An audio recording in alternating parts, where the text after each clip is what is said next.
putri Ki Gedeng Babadan. Beliau tidak dikaruniai anak, tapi dengan istri yang kedua yang bernama Nyai Kawonganten atau Putri Sang Surasowan itu mempunyai anak dua. Yang pertama yaitu Ratu Winaon, yang pertama yaitu Ratu Winaon, yang kedua yaitu Sabah Kingking atau Saksari atau Hasanuddin Banten. Jadi kita ini orang Banten, Bu ya. Bahwasanya mungkin masih ada keturunan semua. Kita akan menuju ke orang tuanya, yang mana Sultan Hasanuddin pun juga ditugaskan oleh Syekh Syarif Hidayatullah untuk mengembangkan ajaran di tanah Banten.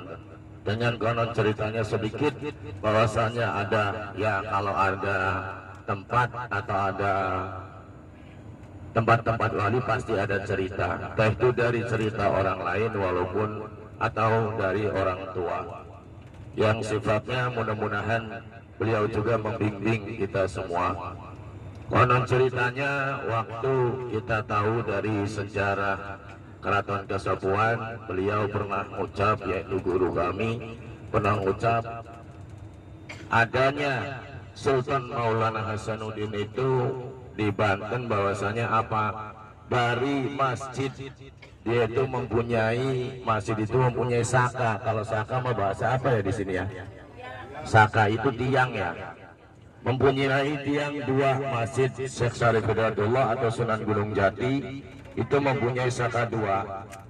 Intinya saka itu kaki yang bertegak untuk kita ibadah, untuk kita berjalan, untuk mencari nafkah, untuk mencari segalanya. Itu adanya di kaki.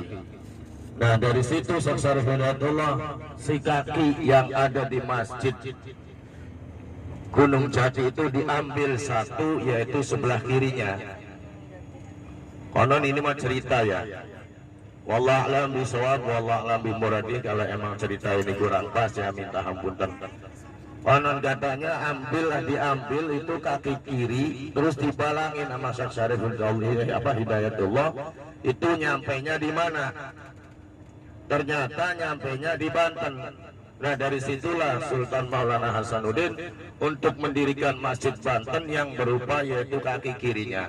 Karena beliau pun juga anak dari Syekh Syarif Hidayatullah. Itu konon cerita sedikit. Jadi supaya tahu sejarah, makanya punten-punten maaf kalau emang kita orang Banten, tolong kata orang tua yang di Cirebon mah dihitung dah. Yang namanya saka tuh dihitung ada berapa. Kalau tahu itu saka ada berapa, berarti asli orang Banten. Jadi ini konon ceritanya ya, tapi jangan diambil hati karena ini cerita doang. Nah yang kedua, yang ketiga yaitu Nyai Pakungwati, putri dari Pangeran Walang Sungsang.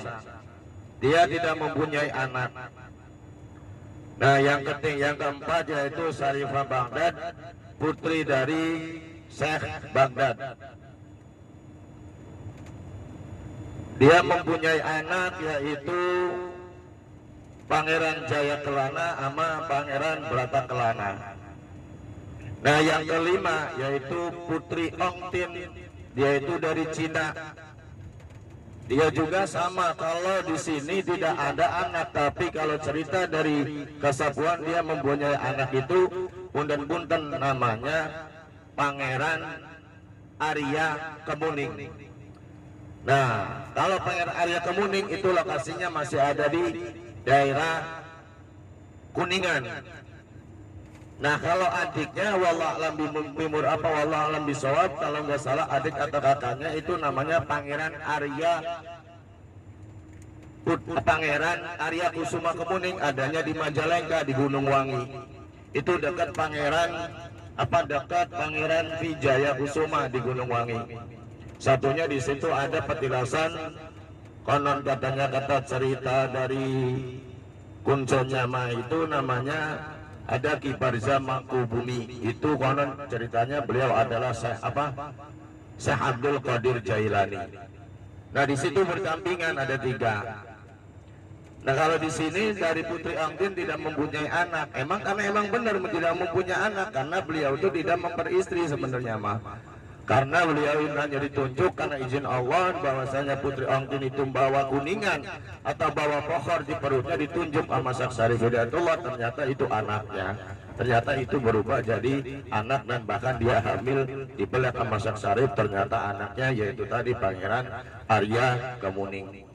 Itulah cerita sedikit. Dan yang kelima yaitu Rara Tepasan, putri dari Ki Gedang Tepasan, mempunyai anak Ratu Ayuwi Wanguran, dan dua yaitu Muhammad Arifin. Muhammad Arifin itu kalau kita mau ke situ dan umpama ke anak itu di daerah kita, Bu, Cirebonnya, adanya di daerah Gegunung, yang biasa dia terkenal kalau orang ziarah itu namanya Pangeran Pasarean.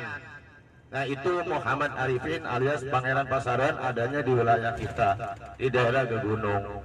Jadi dipisah-pisah, makanya di situ ada keraton kecil di daerah itu yaitu namanya Pangeran Pasarean atau alias Muhammad Arifin.